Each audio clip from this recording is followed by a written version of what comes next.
Today is Monday, April 5th, 2021. Coming up on Roland Martin Unfiltered. Ooh, y'all, Republicans are big mad. They're really upset that Major League Baseball has canceled the All-Star game, and corporations are blasting Georgia Republicans for the voter suppression bill. Governor Brian Kemp, he is really upset at Stacey Abrams. And the governor of Texas, Greg Abbott, is like, gosh darn it, I'm not going to throw out the first pitch of the baseball game because I'm so upset. We'll talk about these spoiled-ass brats, known as Republicans, who are upset that we are fighting back. The Urban League of Greater Atlanta and other Georgia civil rights organizations sent an open letter to the state GOP and Brian Kemp, basically putting them in check. Will be joined by the president with those details. Also, the Republicans in Georgia, they're saying no more coke in the state capitol. I told y'all, they're a bunch of whiners. The murder trial of Derek Chauvin continues this week.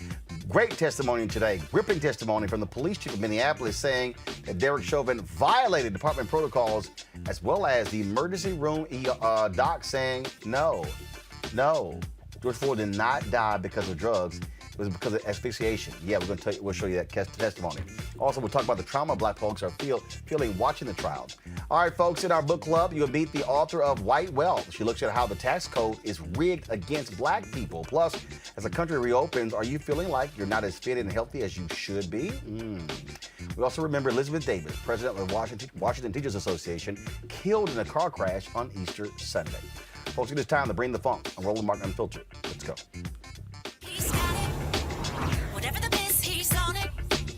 Whatever it is, he's got the scoop, the fact, the find. And when it breaks, he's right on time and it's rolling. Best believe he's knowing. Putting it down from sports to news to politics. With entertainment just for kicks, he's rolling.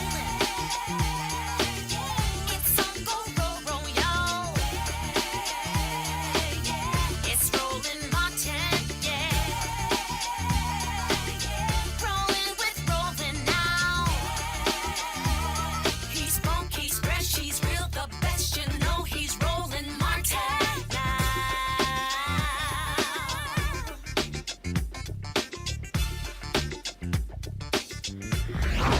Martin! Y'all, excuse me about the whiny Republicans all across the country. They are so upset that corporations are protesting Senate Bill 202. The fight for voter rights continues. On Friday, Major League Baseball announced they will be moving the 2021 All-Star Game and the Major League Baseball draft out of Atlanta in response to the new bill signed into law by Governor Brian Kemp. Poor little Donald Trump has said, no, we need to boycott Major League Baseball and the NFL and Coca-Cola and Delta. Whining. So on Saturday, Brian Kemp, he held a news conference where he expressed his thoughts on the decision and watch the Black people standing behind him. Y'all know we had the little child, Janelle King, on the show. Her husband's out there, and that other fool, Bruce Lavelle, you know, who's scared to come on here. Play this line, fool. Yesterday, Major League Baseball caved to fear and lies from liberal activists. They ignored the facts of our new election integrity law, and they ignored the consequences of their decision on our local community. Georgians and all Americans should know what this decision means. It means cancel culture and partisan activists are coming for your business.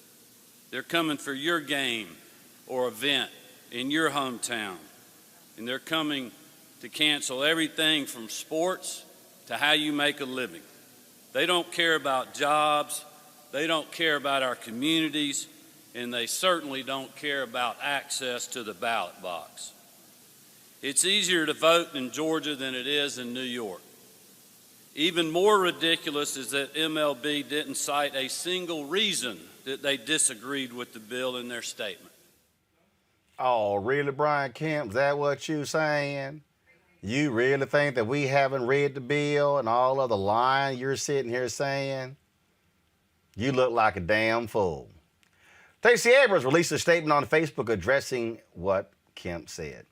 Let's quote it. Republicans who passed and defended Senate Bill 202 did so knowing the economic risk to our state.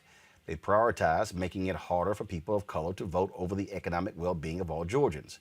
Like many Georgians, I'm disappointed that the MLB is relocating the All-Star game. However, I commend the players, owners, and league commissioner for speaking out. I urge others in positions of leadership to do so as well. As I've stated, I respect boycotts, although I don't want to see Georgia families hurt by lost events and jobs. Georgians targeted by voter suppression will be hurt as opportunities go to other states. We should not abandon the victims of GOP malice and lies. We must stand together.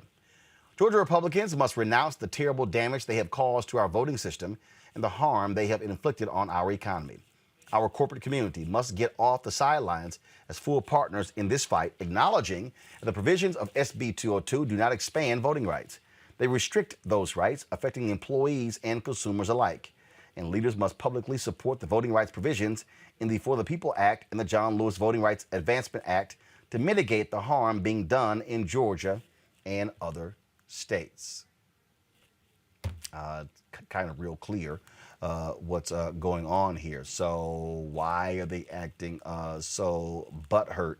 Because people decide to use their power. Now, NFL Commissioner Roger Goodell also released an internal statement via email to his employees that address the bill. This is what it says. Pull it up, please. I know that a number of you have asked questions about the recent Georgia legislation. Guys, we should make this much larger. Nobody can read this, so why are we even showing it? This is way too damn small. Other states are considering voting-related legislation as well, and we can expect that these bills will continue to generate commentary and controversy, particularly in our current highly charged political environment. We know that the right to vote is fundamental and is at the core of our democracy. We will always support this right, and the NFL has done so in a comprehensive and thoughtful way. Together with our players and so many of you, the NFL and its 32 clubs showed true leadership through our NFL Votes initiative, and it goes on and on and on.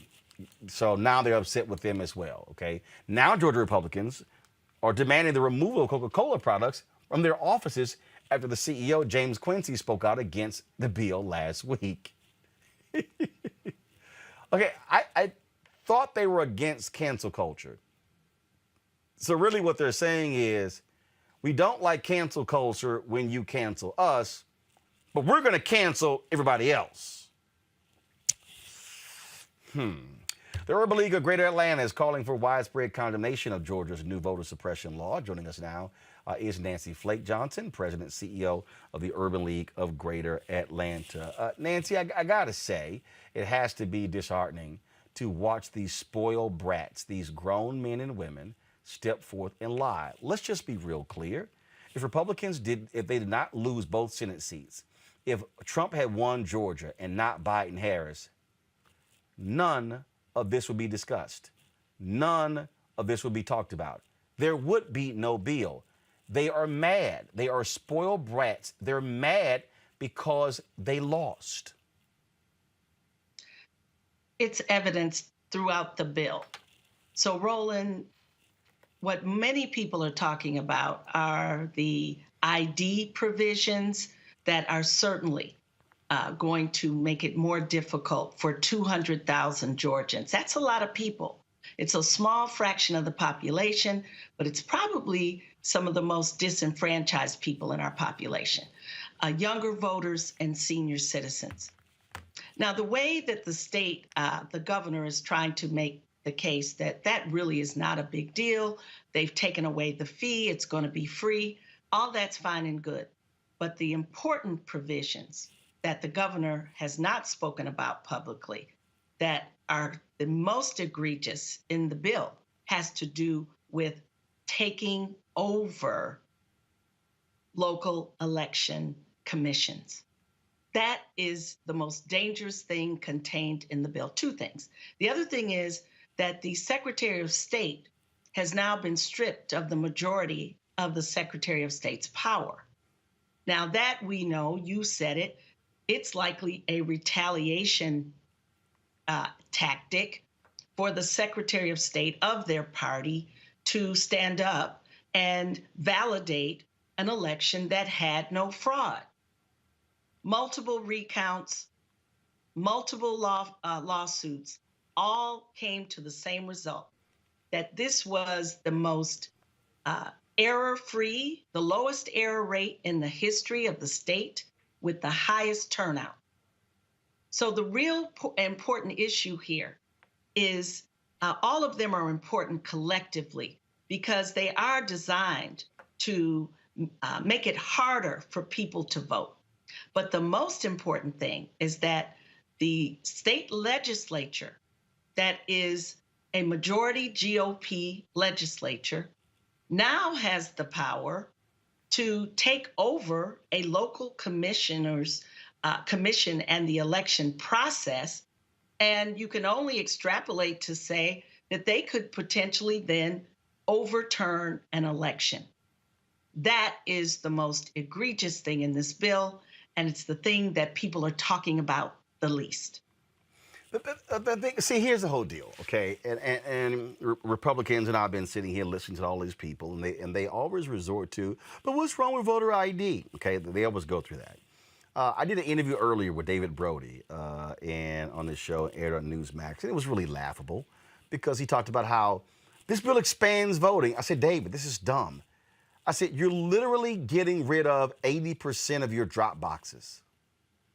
I said, your drop boxes now will be inside. You now can't drop your absentee ballot off anytime you want to. You have to only drop it off between 9 and 5. The law also says that if I was a voter and I dropped it off, if I have a child, a niece or a nephew, a mom or a dad, I can't actually get their ballot and drop it off. No, because the law says no, only you can drop it off. So who the hell do they think they're fooling? They keep saying, you haven't read the bill. You haven't read the bill. You haven't read the bill. Yeah, we read the bill, and it's trash. It is. Oh, they can nitpick and pull some small provisions out. There's an extra Sunday for voting. But the truth of the matter is, we go from, I think it's 98 drop boxes down to 33 drop boxes. And we're still in the middle of a pandemic, and we don't know when the pandemic will be over. So you put the boxes inside a building that closes at 5 o'clock. What about all the working people? The majority of this state are working people who will need access to those boxes. It's all, I've just never seen such blatant, well, I guess we have. We've seen it for the last 4 years. Blatant falsehoods, either by omission or by direct attribution. And so at the end of the day, what we want, we are grateful for you and others to make sure people understand the full breadth of the bill. And it's the takeover provisions that would enable a party in power to take over, say, Fulton County elections and conceivably could change the outcome. Now, you remember, former President Trump called the governor. He called the Secretary of State. It's recorded. We've all heard it. They were asked to find 11,000 votes for clearly the purpose of overturning an election. The real question is, if this law had been in effect at that time and that call was not made public, could the state legislature have gone into Fulton County or any county where there's heavy population of African Americans or other people of color and disputed arbitrarily ballots to come up with this 11,000? That's not a lot of votes when you've got 159 counties. So Black people are 32% of the population in Georgia. The Latino population is about 10%. And you add in Asians, we're almost 50% of the population of the state. So what is the motivation for these sweeping changes if there was no fraud? It's clear. It's racially motivated, and it's motivated to have control over future elections. And we just can't let that happen, not here in Georgia and not anywhere. Well, it is interesting to see the whining of Republicans, and I'm really getting a kick out of, oh, we want to get rid of Coca-Cola in the state capitol. There's a lot of retaliatory politics that plays out in our state. When Delta stepped up in, I believe it was 2016, against the Religious Freedom Act that was going to discriminate against our LGBTQ citizens. When Delta Airlines stood up for that, they actually passed a bill that took away some of their tax benefits on a fuel tax or assessed a tax. Punitive politics. Is that what democracy is all about? You don't do what I say, I punish you. And that's exactly what's happening with this legislature right now, with the fact that they are almost a supermajority. So we've got a lot of work to do on the ground. We've got to get, for now, this is law. The businesses, the chambers, they put general statements out, but none of them stood strong, but very few rather, stood strong before the bill was passed and put a stake in the ground in terms of their opposition to the bill's content. I will also say, though, the legislature made so many changes. It was hard to keep up, even for the ACLUs, a big partner of ours, and the NAACP, who are at the Capitol every single day. Well, it was a 2-page bill that went to 100 pages overnight. Exactly. Well, And he signed it faster than ever, I think, in history. There's usually a legal review. The governor has 30 days to sign a bill into law, but this was done immediately after the vote. The tactics are clear. well, all right. Well, look, we're going to keep putting the pressure. Bottom line, they can be mad at all the corporations that they want to, but it's going to be real simple. If you don't say something, we're going to penalize you. Simple as that. Pure and simple. Got to do it. And the real scary part, Roland, before we go, this is happening not just in Georgia. Yeah, it's all over. It's happening everywhere. It's all over. Absolutely. But we certainly appreciate it. Nancy Flake Johnson, President, CEO of the Great Urban League of Greater Atlanta. We appreciate it. Thanks a lot. Thank you. Let's go to my panel here. Joining me right now, Dr. Cleo Monago, political analyst, who joins us. Also, we have Teresa Lundy, principal founder of TML Communications, and of course, Michael Brown, former Finance Committee chair of DNC. Y'all, I love this one here, y'all. I got to reach out. So, Texas Governor Greg Abbott sent this weak-ass letter to the Texas Rangers baseball team. Dear Mr. Liebman, this is addressed to Mr. Neil Liebman. Thank you for the invitation to throw out the first pitch at the Texas Rangers home opening game. I was looking forward to it until Major League Baseball adopted what has turned out to be a false narrative about the election law reforms in Georgia. And based on that false narrative, moved the MLB All-Star Game from Atlanta. It is shameful that America's pastime is not only being influenced by partisan political politics, but also perpetuating false political narratives. The state of Texas was proud to help MLB host last season's National League playoff games and the World Series in Arlington. However, I will not participate in an event held by MLB, and the state will not seek to host the All-Star Game or any other MLB special events. This decision does not diminish the deep respect I have for the Texas Rangers baseball organization, which is outstanding from top to bottom. I wish the team great success this season.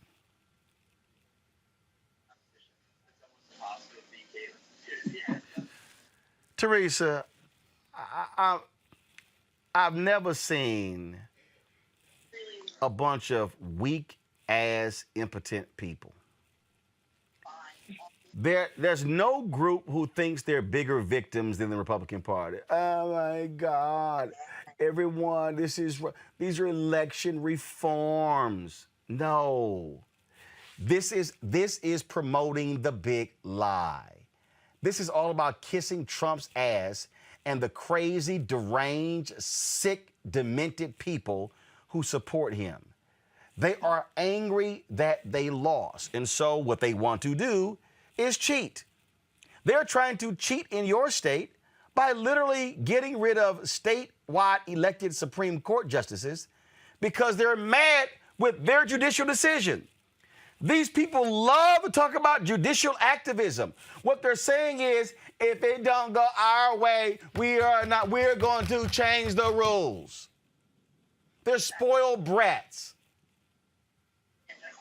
Yeah, and I've never seen anything like it. And I think this is a moment in history where we're starting to see the case study really unfold. Starting in Georgia, Then, of course, you got Arizona, Michigan, and, of course, my hometown of Pennsylvania, where we've seen, Republican legislators have been ruling for decades. And so because of this election, I think they have now become emboldened. So once we saw, Trump lose the election, I believe all that money that Trump was raising for the campaign also all spread to start other committees so they can do voter suppression laws. Georgia is really the case study that I think everybody is paying attention to, and also seeing what works and what doesn't. So I think every state and every legislator that is Democrat, and also those who are Republican who knows this is wrong and really want to get on the right side of change, really need to start understanding that this is coming to a state near you. And we also need to prepare ourselves by not just being on the defense mode, but also finding some solutions, also using their power of the pen to really ensure that the democratic process is not only a fair one, but a just one for future generations to come. Here's the whole deal for me, Michael. Now their new one is, okay, I mean, look at the laws in New York. We're going to change those too. I mean, that to me is what's hilarious. This new complaint, well, there are more early voting days in Georgia than there are in New York. So you think actually endorsing, there have been progressives who have been advocating for a very long time a change in New York's archaic voting law system. Y'all, that ain't one to stand on. No, it's not. And, the whole politics of, how it intertwines with sports, we've always had civil disobedience and certainly athletes and celebrities standing up. But I don't know if it ever really transcended like it did during 45's years after, obviously, Colin Kaepernick took his knee and then fire all the sons of bitches or whatever 45 said. It became a different kind of, more in the gutter about athletes and celebrities. I know that the right thinks that most athletes and celebrities are Democrats or on the left, and so they take hits at that. But it doesn't help. To the first part of your question of the segment, it doesn't help when business leaders kind of get very marshmallowish when these issues pop up. There's no reason in the world, obviously, whether it's Delta, Coca-Cola, or a host of other companies that are based in Georgia, saw this coming. They knew that the governor was going to sign it. So it's not like it came as a shock. So those first statements that came out that I just call a little marshmallowish, frankly wrong, and then they had to backpedal. And if you're a Republican or a right leader, they're going to act marshmallowish, so you're able to bully them too. And that's what happened. And so until you stop being marshmallow and come out and really take a stand and really, and then you can't just threaten to leave or threaten to do something. You have to do it. That's really the only thing that's going to matter to folks. Not that they care about a lot of those jobs, even though they, again, think the perception is that a lot of those jobs at the airport and at the Coca-Cola bottling plants are people of color and low-wage earners, so they don't care about them. That's not true. There are a lot of white folks that work at Delta and a lot of white folks that work at Coca-Cola. So obviously the hypocrisy is ridiculous, but until business leaders stand up, this kind of behavior is going to continue. Look, this is real simple, Cleo. If y'all don't want corporations coming after you, if y'all don't want the woke mob coming after you, how about you not embracing white supremacy? How about that? Let's do a trade-off. We won't cancel your ass if you don't embrace white supremacy. I think that's fair. You're being so mean to these poor Republicans. I don't give a damn about any of them. I don't give a damn about any of them. I don't either. I'm being somewhat sarcastic, though. You are being mean, but I agree with the mean. Yes, I'm being very mean. I'm being very petty because they are trash, despicable people who are also sore losers. You got your ass whooped. Here's the whole deal. Okay, you're mad. You got your ass whooped. Take the L. But as you know, these people always get mad. and they've always gotten mad, and they always have started saying stuff like what this guy just said, that because of Stacey Abrams and Biden's lies, the team left Atlanta. It's not logical. But we'll see how this rolls out ultimately, because they've been lying and being illogical and moving the goalpost and saying things that aren't true. I mean, Donald Trump, the former president, lied all the way to the White House and lied all the way in the White House. And from our perspective, if it wasn't for COVID-19, he would still be in the White House. So it'll be interesting to see how this all rolls out, because despite white supremacy, these people who love white powers, despite they're kicking and screaming, it seems that they're losing. It seems that they're losing based on voting and all logical things. But the lies have worked for them. And mixed messages and stretching the truth has worked. So the fact that he hasn't finished singing, we'll see how it goes. See, I mean, that really is what we're dealing with here, Teresa. And I need people to understand, everybody who's watching, who's listening, to understand, these evil, demented people will use the power of the office to exact revenge on anyone. Mitch McConnell came out with a statement saying, you know, that it's grossly unfair what these companies are doing, and they should keep their nose out of politics. And here's what I find to be interesting. But y'all don't mind their money. Y'all, because, I mean, y'all were the ones who push, of course, of that corporations are people, to allow this all of this unregulated money in politics. Oh, so here's the quote this fool gave to Politico. Y'all go ahead. Corporations will invite serious consequences if they become a vehicle for far left mobs to hijack our country from outside the constitutional order. I'm sorry, Mitch. You can't have it both ways. You can't support Citizens United, which the Supreme Court deemed that corporations are people, and they get to have a voice in politics. Oh, I'm sorry, but then you mad. Boo, then you mad. Because they now speaking against something you like. So they were your bae yesterday. They were your political bae yesterday when y'all were getting all that money. AT&T is giving more than $500,000 to Republicans in Texas. And then Lieutenant Governor Dan Patrick, they should keep their nose out of it, but you got $150,000 from them. So which is it? Which is it? Would you like for them to be, in essence, yo-ho? I guess Republicans are saying, we want y'all to be our hoe, give us your money, and then shut up. So I guess the Republican Party really desires to be pimps. Y'all want to take the money, but then they can't talk back. That's probably the best analogy I can come up with for today's Republican Party. That Republicans are pimps. Yes, they're pimps. They're pimps, and they want they hoes to be quiet. Yes, I said it.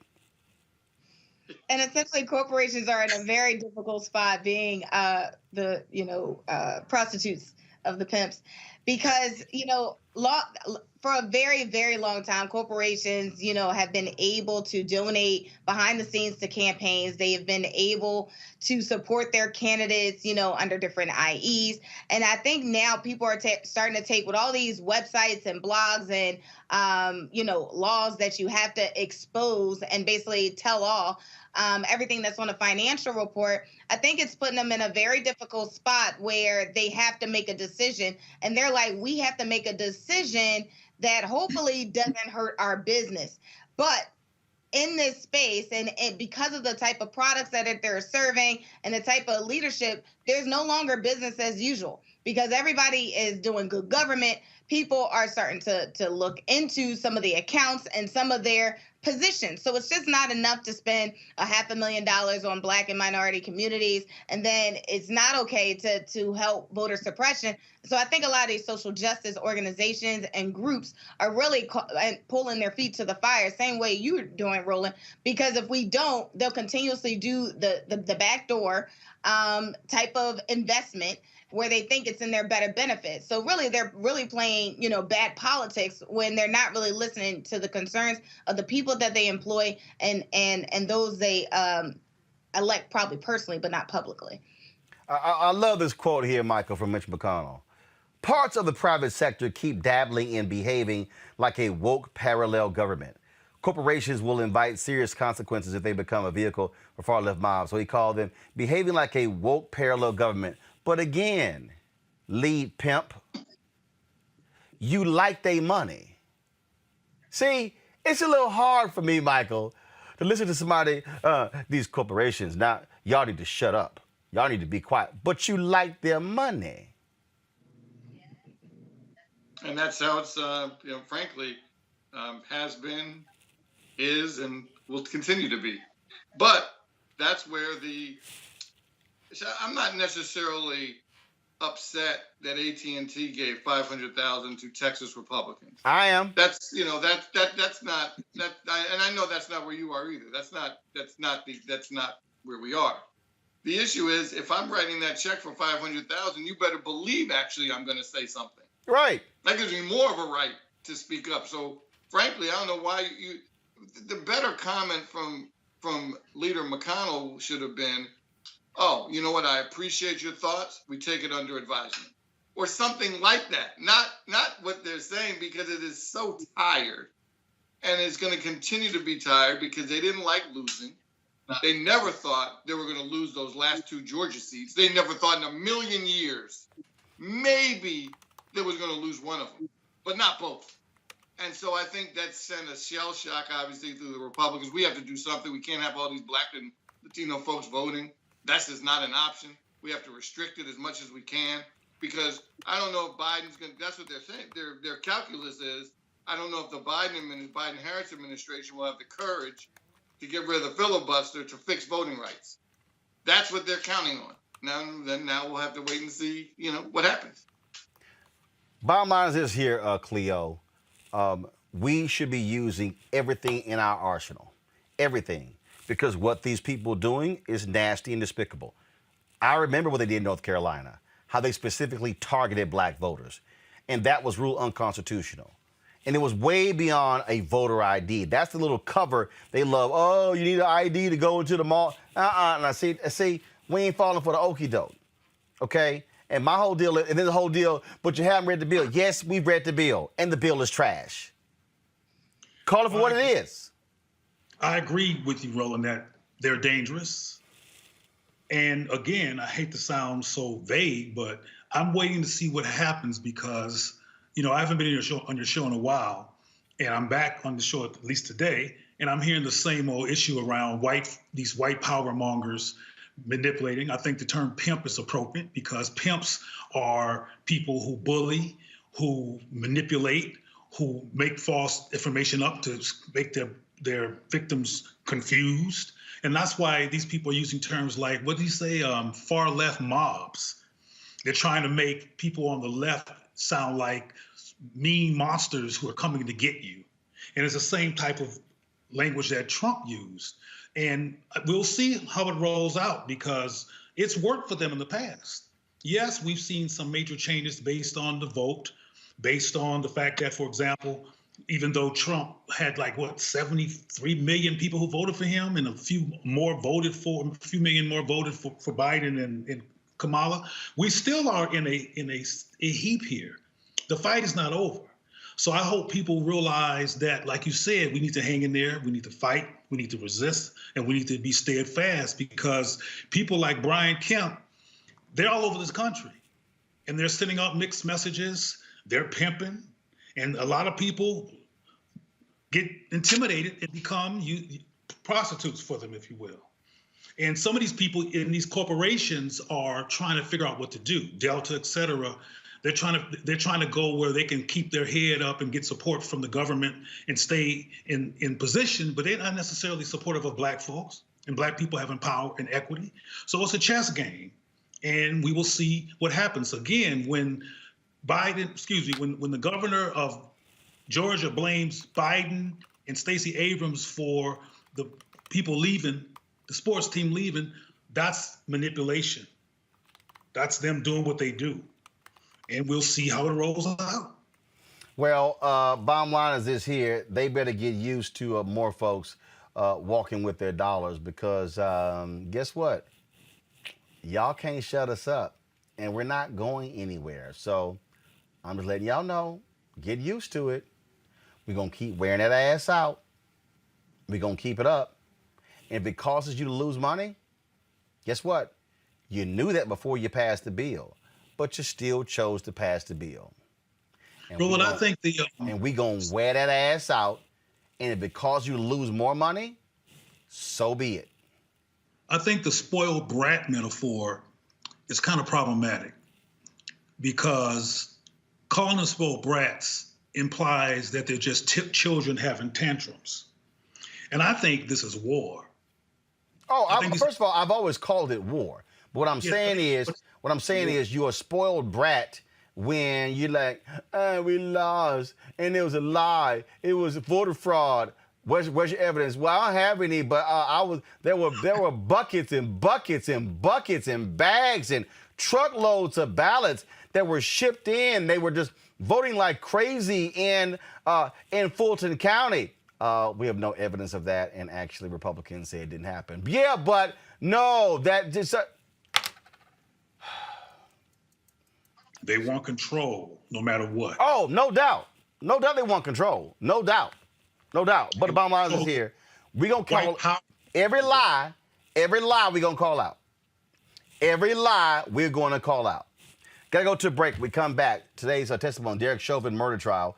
We'll break it down for you. Talk about getting called out by your former police chief.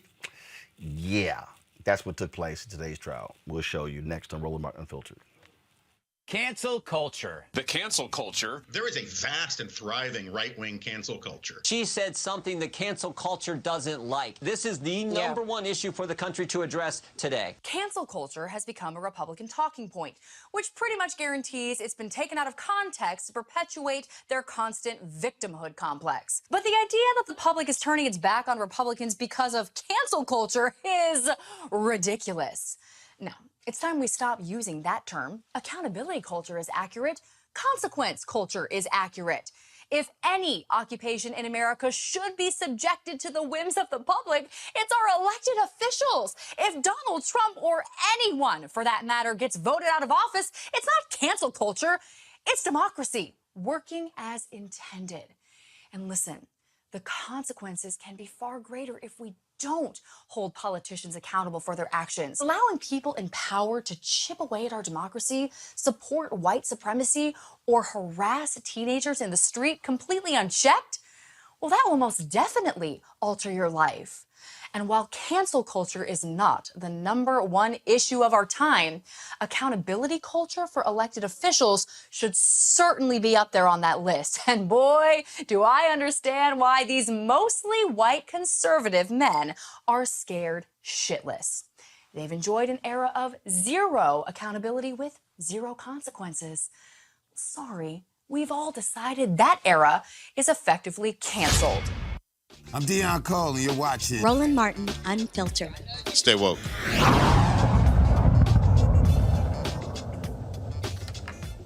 Well, folks, today was day 6 of the Derek Chauvin murder trial taking place, of course, in Minneapolis. It was gripping testimony today as the police chief of Minneapolis spoke, as well as the doctor, the emergency room doctor that treated George Floyd when he was taken in. Here is a roundup.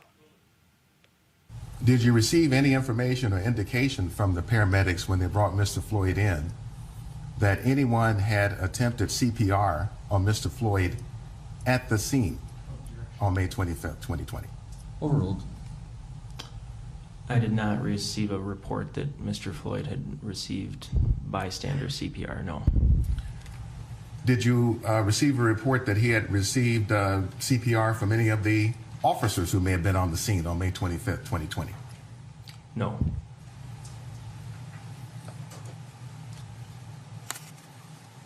Is the administration of CPR right away important for you to know when you're dealing with a patient who has suffered cardiac arrest? Is it important for you to know about that?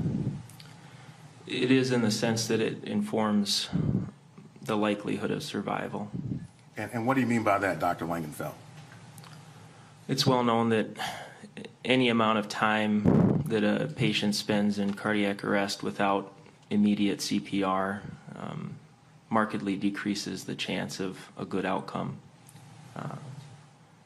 Approximately 10 to 15% decrease in survival for every minute that CPR is not administered. And doctor, was your leading theory then for the cause of Mr. Floyd's cardiac arrest oxygen deficiency? That was one of the more likely possibilities. I felt that at the time, based on the information I had, it was more likely than the other possibilities. And doctor, is there another name for death by oxygen deficiency? Asphyxia is a commonly understood term. Thank you, Dr. Langenfeld. No further questions. Training is absolutely vitally essential to us as a department. And officers are paid while they're being trained, is that correct? Yes, they are. And would it be fair to say that part of the objective of training is to impart Minneapolis Police Departmental policies onto the officers so that they know what those policies are and are able to apply them? Yes, it's important through training that we're reemphasizing not only our policies but really our values as a police department and what our community expects of us. It's to help our officers, and it's also to help our communities at the same time. Does Minneapolis Police Department currently have a de-escalation policy? We do. And I guess, is it an either-or alternative? Is it like you either de-escalate or use force, and once you start using force, you just give up on de-escalation? The goal is to resolve the situation as safely as possible. So you want to always have de-escalation layered into those actions of using force. Do you recognize Exhibit 17 to be an image taken from the bystander video that you reviewed? Yes, I do. Now, sir, based upon your review of all of the information that you just mentioned, do you believe that the defendant followed departmental policy 5-304 regarding de-escalation? I absolutely do not agree with that. And how so? That action is not de-escalation. And when we talk about the framework of our sanctity of life, and when we talk about the principles and values that we have, that action goes contrary to what we're taught. As you reflect on Exhibit 17, I must ask you, is this a trained Minneapolis Police Department defensive tactics technique? It is not. Well, we read the departmental policy on neck restraints. Is this a neck restraint? The conscious neck restraint by policy mentions light to moderate pressure. When I look at Exhibit 17, and when I look at the facial expression of Mr. Floyd, that does not appear in any way, shape, or form that is light to moderate pressure. So is it your belief then that this particular form of restraint, if that's what we'll call it, in fact violates departmental policy? I absolutely agree that violates our policy. Once Mr. Floyd had stopped resisting, and certainly once he was in distress and trying to verbalize that, that should have stopped. There's an initial reasonableness in trying to just get him under control in the first few seconds.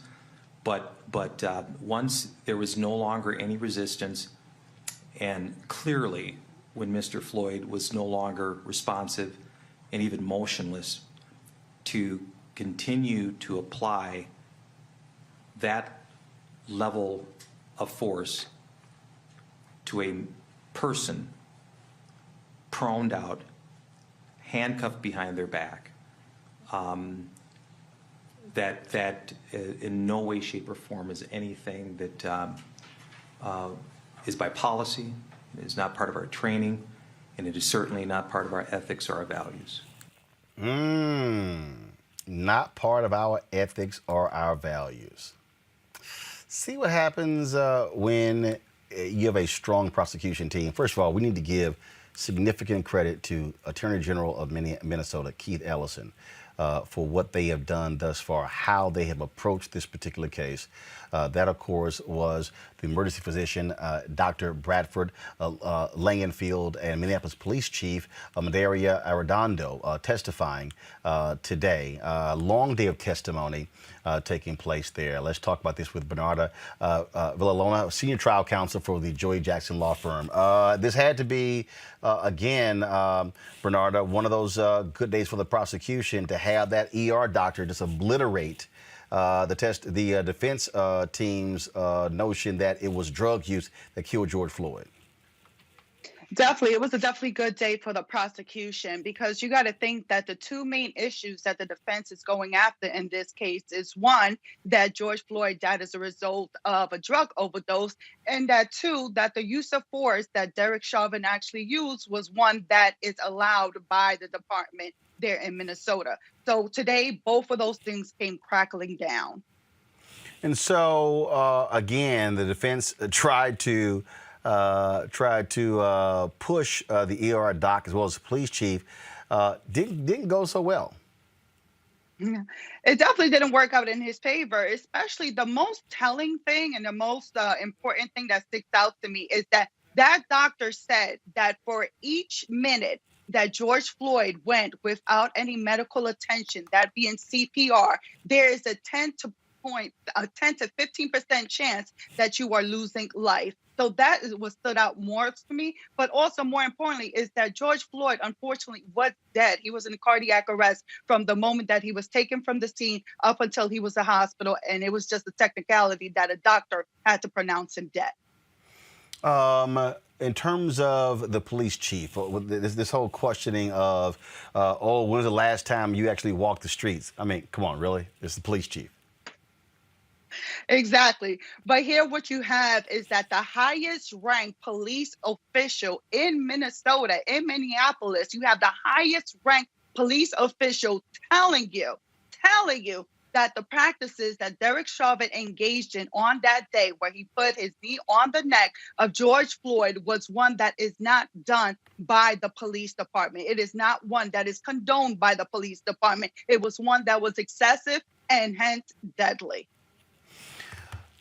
Where do you think they go in terms of where we go next with this trial? Because the prosecution is methodically walking this thing down, and so where do we go next? Well, it's going to continue along this same type of testimony, Roland, because you got to think from the very beginning, from opening statements, the defense already told you that what they're disputing is the cause of death, as well as the training of Derek Chauvin. Remember, they try to paint a picture in their opening that, wow, Derek Chauvin, that he was distracted by this mob of people that included some juveniles with a love shirt on, and that he took his attention away from George Floyd because he was scared, he was threatened. So that is the line of questioning that they're going into. However, too bad for the defense that today you saw it. You had the highest ranking police official as well as a training officer, the lieutenant, who has known Derek Chauvin for 20 years since he started the force, telling you, number one, this type of restraint is not used. Number two, this is deadly force. The force that he used is deadly. It is the last resort. Especially is extreme and excessive when you're dealing with a man that is not being violent, a man that is not resisting, a man that is not armed, a man that is in a prone position, a man that is handcuffed, a man that is not a threat to you. And you use the highest level of force. And that highest level of force is what got you here. Those 9 minutes and 29 seconds of that deadly force that you put on the neck of George Floyd. And what does that equal out to? Murder. All right, then. Bernardo, we surely appreciate it. Thanks a lot. Thank you. Let's go to our panel here. Cleo Monago, your thoughts, how this is going thus far, as, of course, the defense is trying their best to put George Floyd on trial. The prosecution keeps coming back. No. It's you, Chauvin. It's you. It doesn't look good for the defense, and the chief of police saying what he said seems to be nails in the coffin. But what I was thinking as I watched this, because of the previous conversation, is that the defense's logic that this was drug abuse and all the other things they're saying to kind of throw people off reminds me of what McConnell and Brian Kemp and these Republicans do. They are wrong and they're doing the wrong thing, and they do damage like Chauvin has, and they try to find these excuses to blame the people who they're victimizing for what they're doing. Like, again, with Kemp blaming the Stacey and Biden for the team leaving when it's them who did it. It's a powerful metaphor, and the death of George Floyd is a powerful metaphor too, and the knee on his neck, and that he was pleading for his life and they didn't care. And I think that people who are watching this show, Black folks particularly, need to understand that the people who are resisting logic and who are fighting against our ability to vote and live our lives in the hands of police are really a serious threat to us. And we need to stand up against it in every opportunity that we get. But it don't look good at all for the defense. And again, we'll see what occurs. I mean, do you know who the jury is yet? Well, first of all, we don't know the names of the jury, but again, we do know a link of the jury. Teresa, your assessment. Yeah, I mean, it's been a full week of trying to understand 9 minutes and 29 seconds from the defense point of view. And I don't believe the public has even gotten to that point. I mean, honestly, the grief and the trauma of the witnesses that, their testimony of recording it and feeling like, they could have done more, they should have, stepped in. I mean, that has been really traumatizing for anybody who is there knowing that, someone literally died right before your eyes and there's nothing you can do. But like I said before, I think the prosecution is doing a phenomenal job and ensuring that we are staying on track and staying on focus, because once we get off focus, we allow the defense narrative to pretty much take over this case, in which we can't, right? We can't let this be another Zimmerman case. We have to make sure that the George Floyd case is not only a learning experience and educational, but true justice actually reigns here in the U.S. Michael. We can all certainly watch these videos as we've done time and time again, and the new footage, which is just traumatic. I mean, it's just awful. And to a lot of us, this isn't, kind of easy, open, shut.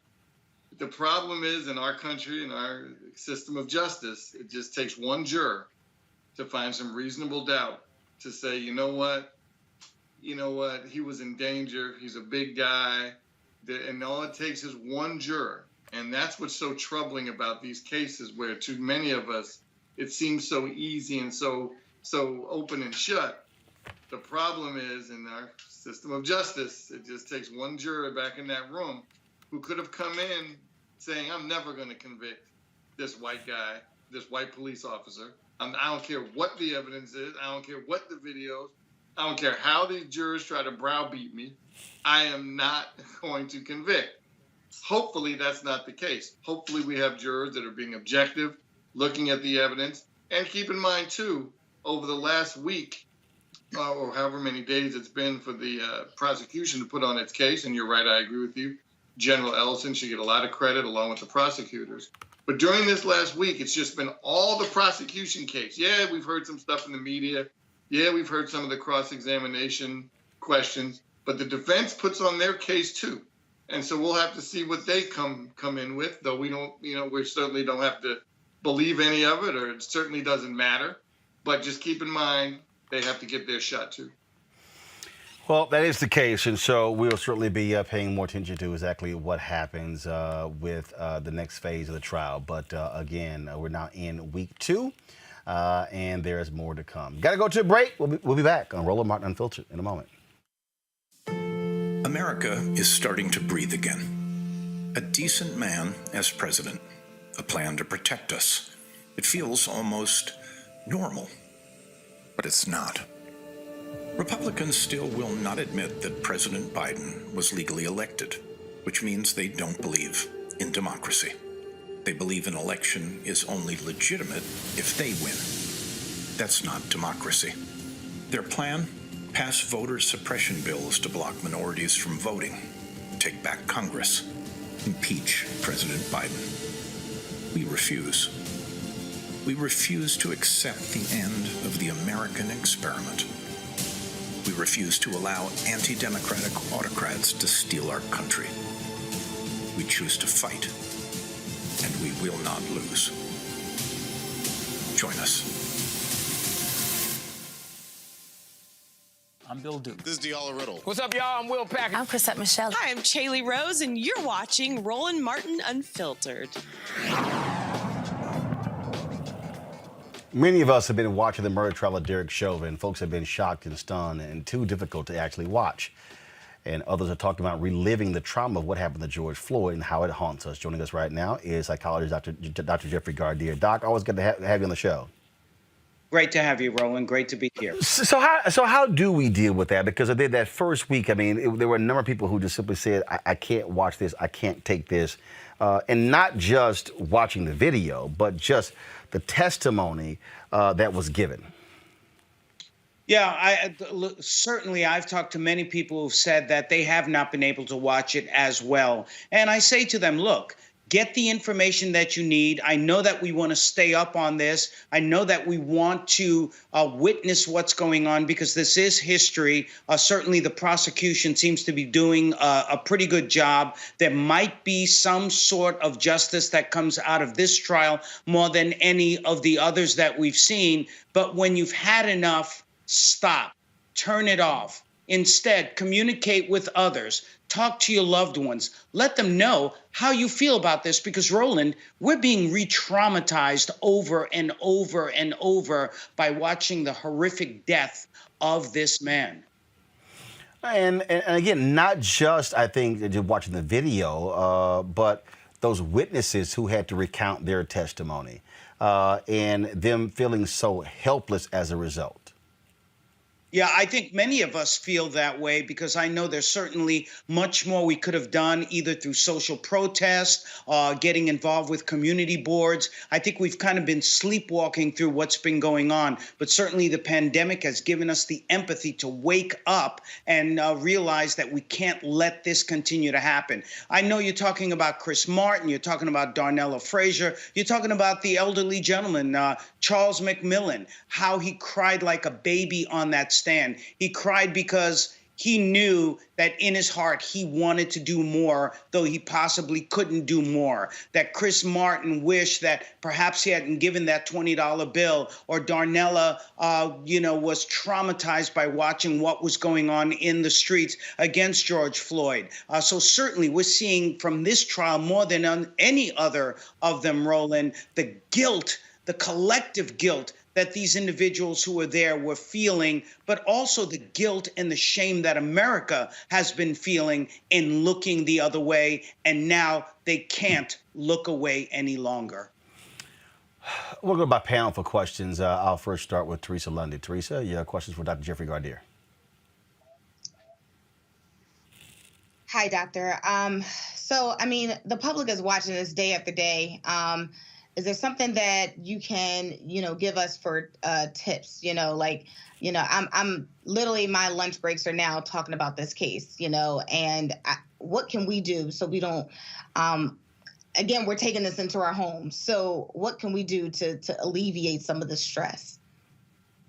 You know what? I think it is absolutely appropriate when we are looking at this trial for us to be able to communicate to other people, as I had talked about earlier, to be able to talk about what that pain feels like, to be able to process not just alone, but with other people who have been through this, and more than anything else, starting to get involved through community policing, through making sure that we're involved with social organizations, because perhaps in many ways with the assault on voters' rights that we're seeing in many of the states in Texas and starting to see in Georgia and in Arizona, this does feel like a psychological and physical assault against us. And the best thing that we can do is to not hold that pain in, but to let it out, to cry, to scream, to protest peacefully. So yes, your question is a good one. We shouldn't be held hostage to this, but now this should be the motivation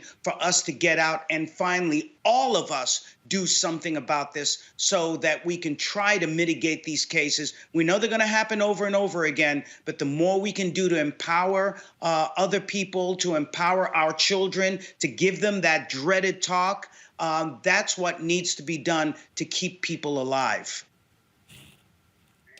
Michael. And Doctor, how do you deal with, the urge or the temptation that many people have when you're having discussions with somebody that sees those videotapes in a different way?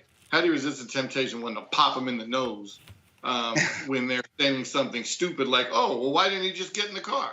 I mean, and you're watching this poor man lose all his bodily functions.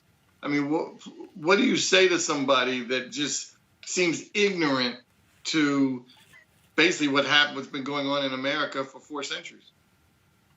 I think more than anything else is letting them know the pain that you feel from the ignorance from what it is that they are saying, and to help them find their empathy, to help them find their humanity. And as a psychologist, I've run into this every once in a while, to explore with them what was the trauma that they faced. What are the untruths that they are in many ways digesting that keeps them in denial as to what's going on? And how has white privilege not only destroyed in many ways many of our rights, but how has it destroyed who they are, that they don't have the potential to look at a human being and say, "Oh my God, we cannot allow this to continue happening."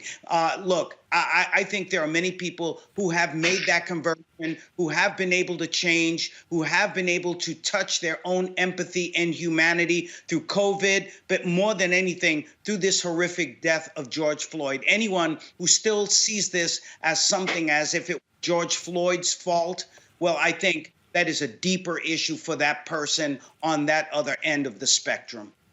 Thank you. Thank you, Doc. Cleo. Greetings, Dr. Gadir. It's my perspective that Black people are in a trauma trance. We are already traumatized. And the trauma long preceded this case and the murder of George Floyd. I have not seen the George Floyd murder. I have not watched the trial. I have not watched any of it because I have seen enough trauma. I'm doing part of what you've already said, which is get out there and do work, be in the community.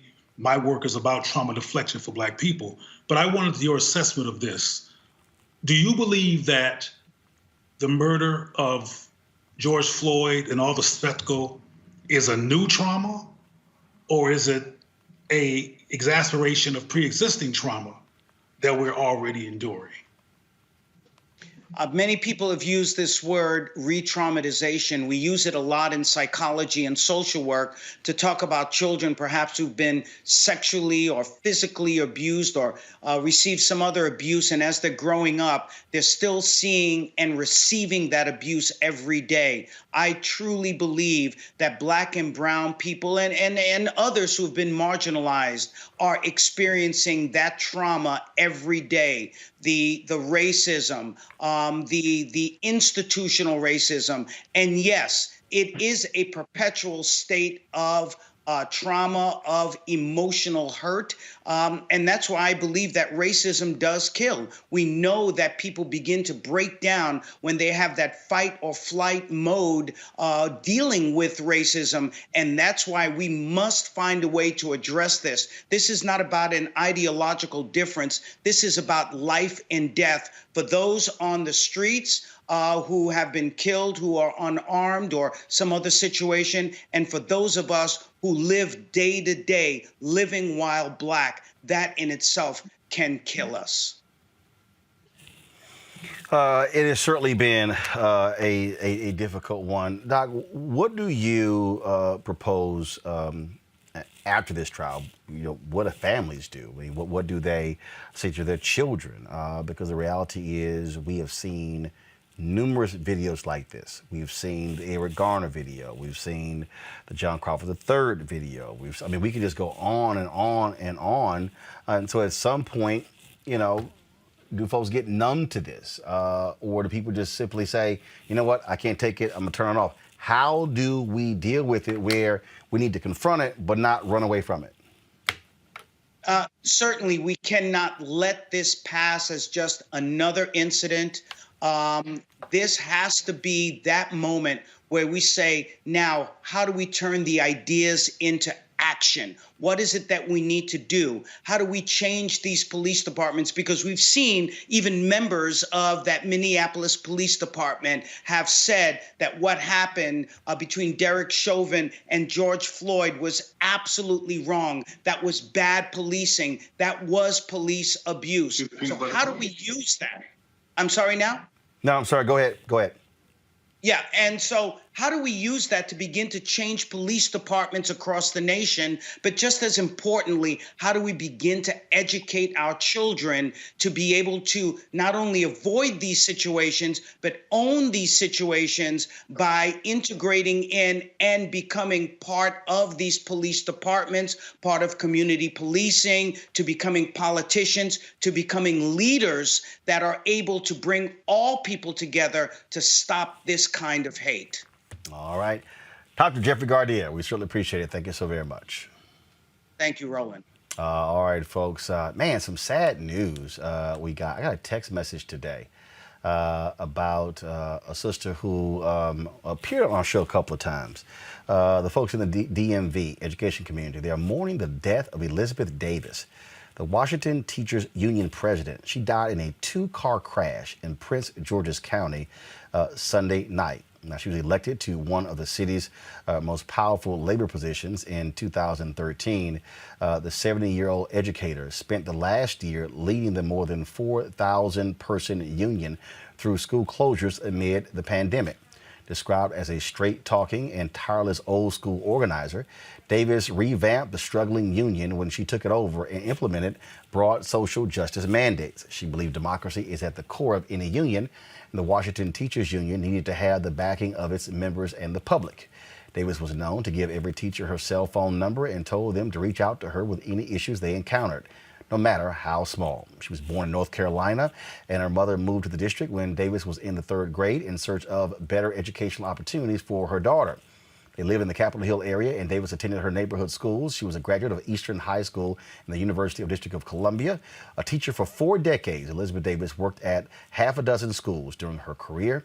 Again, passed away yesterday in a tragic car accident at the age of 70.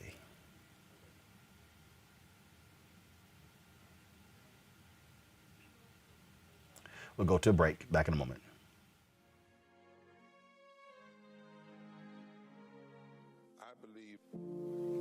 That is movement time again. In America today, the economy is not working for working people. The poor and the needy are being abused. You are the victims of power, and this is the abuse of economic power. I'm 23 years old. I work 3 jobs. Work 7 days a week. No days off. They're paying people pennies on the dollar compared to what they profit, and it is time for this to end. Essential workers have been showing up to work, feeding us, caring for us, delivering goods to us throughout this entire pandemic, and they've been doing it on a measly $7.25 minimum wage. The highest check I ever got was nearly $291. fight for 15 is a lot more than about $15 an hour. This is about a fight for your dignity. We have got to recognize that working people deserve livable wages. And it's long past time for this nation to go to 15 so that moms and dads don't have to choose between asthma inhalers and rent. I'm halfway homeless. The main reason that people end up in their cars is because income does not match housing cost. If I could just only work one job, I could have more time with them. It is time for the owners of Walmart, McDonald's, Dollar General, and other large corporations to get off welfare and pay their workers a living wage. And if you really want to tackle racial equity, you have to raise the minimum wage. We're not just fighting for our families, we're fighting for yours too. We need this. I'm going to fight for it until we get it. I'm not going to give up. We just need all workers to stand up as one nation and just fight together. Families are relying on these salaries, and they must be paid at a minimum $15 an hour. $15 a minimum anyone should be making to be able to stay out of poverty. I can't take it no more. I'm doing this for not only me, but for everybody. We need 15 right now.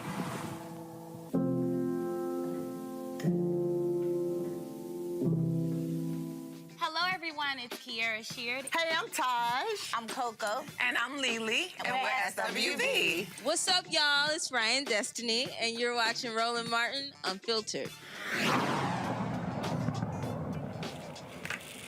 Oh, y'all, The Whiteness of Wealth is a recently released book that examines how the current tax code unfairly taxes black people and prevents us from achieving the same kind of wealth our white counterparts have access to. Joining me now is Dorothy Brown. She's the author of The Whiteness of Wealth. Dorothy, glad to have you here. All right, Dorothy, so let's just be honest. Most people, they hate taxes. They don't want to spend the time doing taxes. They don't want to sit here and bother. They are like, look, I got other stuff to do. And so lay out your thesis here in terms of your notion of how the tax code is hooking white folks up and screwing black people. Yes, so hopefully by the time they finish listening to this interview, people will realize taxes really do matter. So my research, which is based on 25 years of scholarship, shows that when white Americans and black Americans engage in the exact same thing, whether it's homeownership or marriage or jobs, tax policy advantages how white Americans do the behavior and disadvantage how black Americans do the behavior. So your next question is, what are you talking about, right? So let's take home ownership. First of all, tax subsidies for home ownership are only going to benefit people who own homes, and the majority of black Americans don't own homes.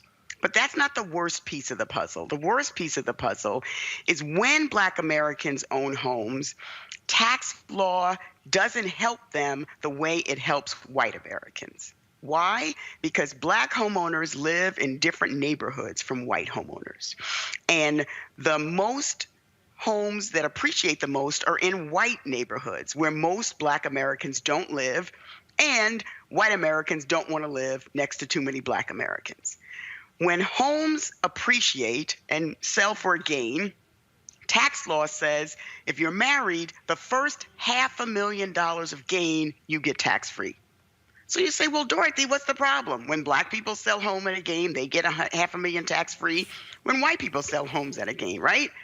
Well, no, because the people with the most gains are those living in neighborhoods that are almost all white. That's not where most black homeowners live.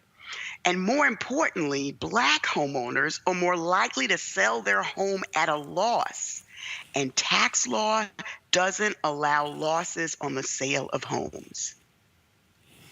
So let's sort of walk through this. And so when you talk about the tax code, when you talk about, for instance, right now there are blue state Democrats who are trying to get the provision of the property taxes, the mortgage taxes, put back on the books. That was removed by the Trump folks and Republicans because, frankly, they wanted to penalize those particular blue states. Right. Well, if you're black and you're renting, if you're renting a home, that doesn't benefit you.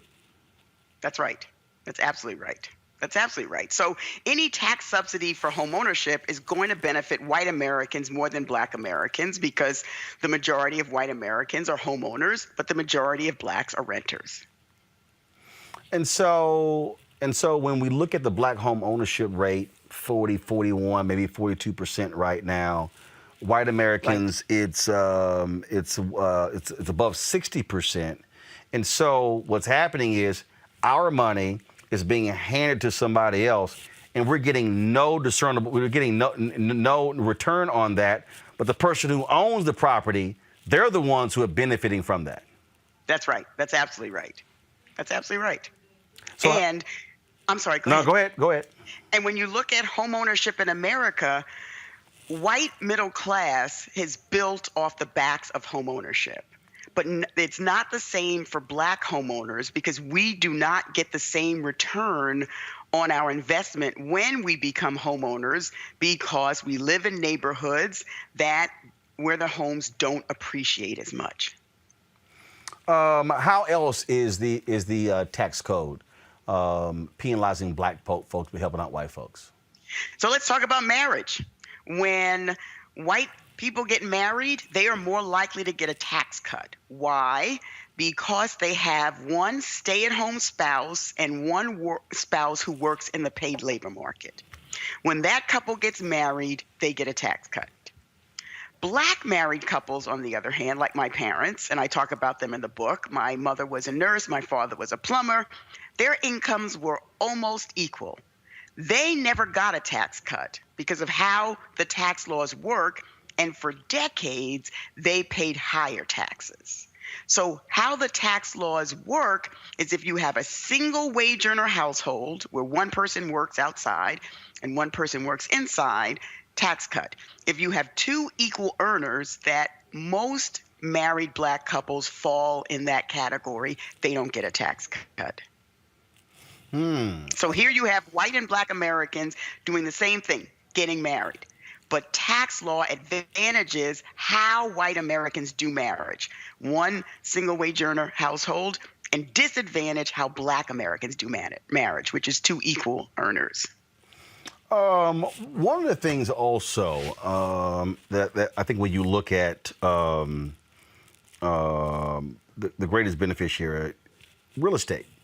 Frankly, yes. How Trump, the game is played, how you can just write stuff up, all those sort of different things like that. That also, again, when we're not owning land, we're not owning properties, owning building, we're not taking advantage. Look, I tell people all the time, and I remember when I would hire people to do my taxes, and people go like, "Man, I can't believe you spend that money." I said, "Well, first of all, if I hire somebody to do my taxes, that's also a tax write-off." It used to be, yes. And so the person was kind of like, "Okay, what do you mean?" I said, "Yo, white folks created the tax code. Yes. So I'm not going to just fill out an easy form and just go, oh, can I quickly get some kind of check back? No, I'm going to figure out the same thing they've been doing to get rich." Right. And that's what they're doing. That's right. And that's right. And so how do we That's get... right. Go ahead. I was going to say, and the real problem, I mean, the thing that struck me the most is, we're told if you buy a house, if you get married, if you do all these things, then you'll be able to build wealth. And here we have tax laws saying, but if you do it while black, no tax break for you. Questions from our panel. Michael, I'm going to start with you.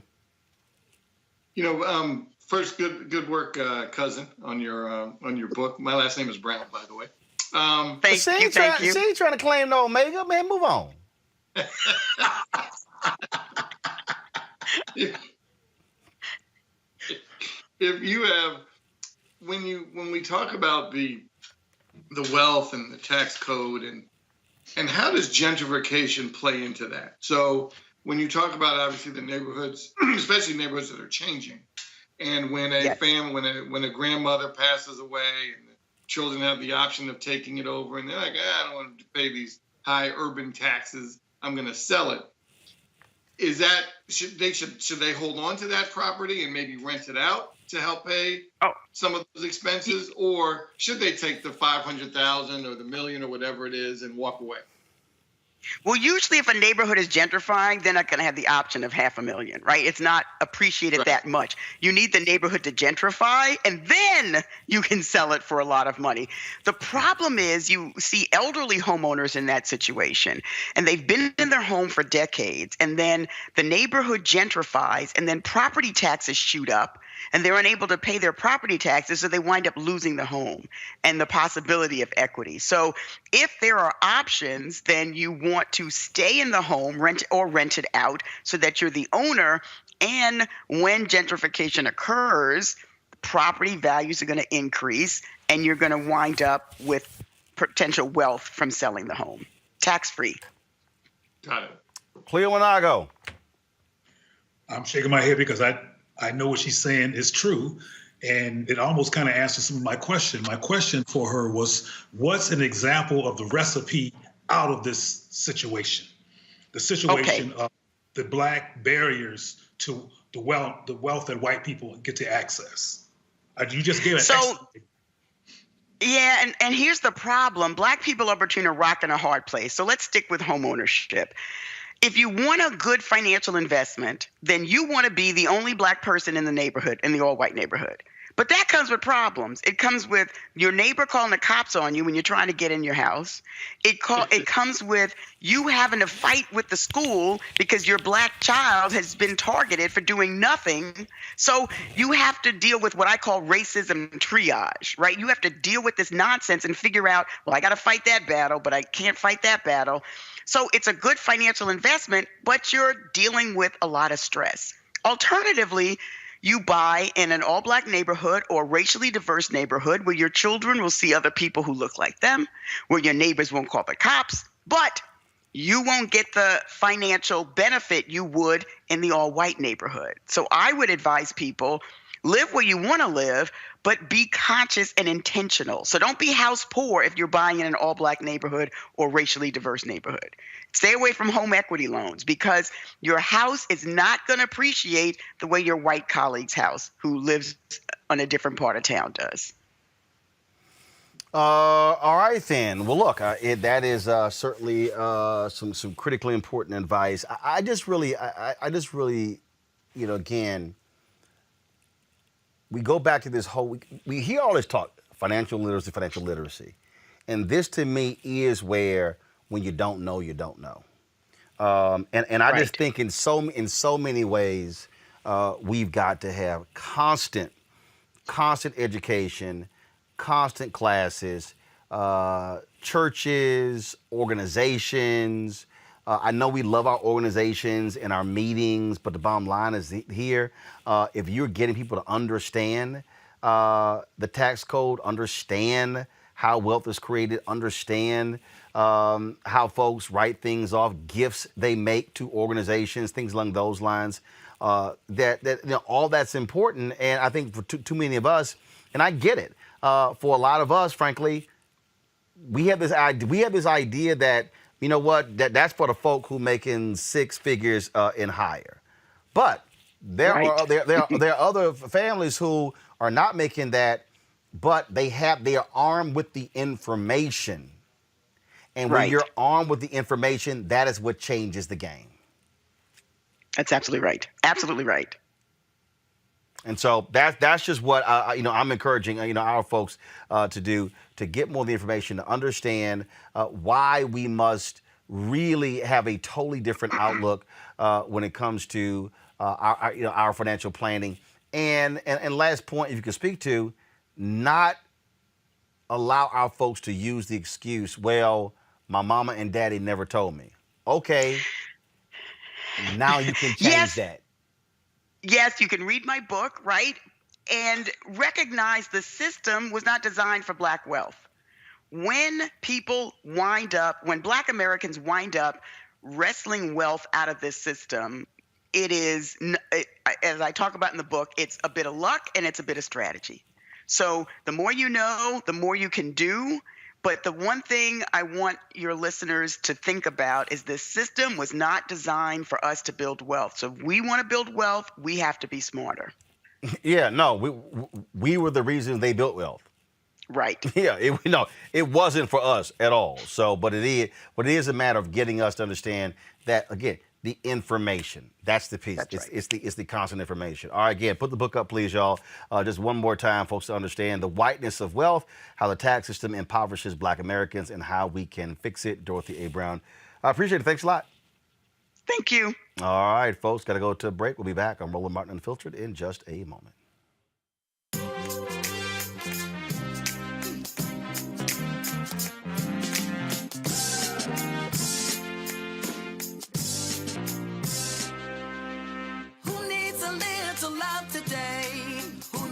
Love sent their way. Who needs love? Who needs love? Who needs a little love today? Who needs some love sent their way? Who needs love? Who needs love?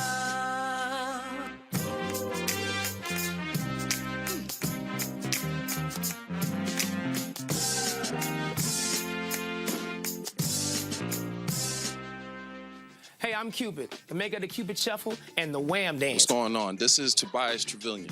And if you're ready, you are listening to and you are watching Roland Martin Unfiltered.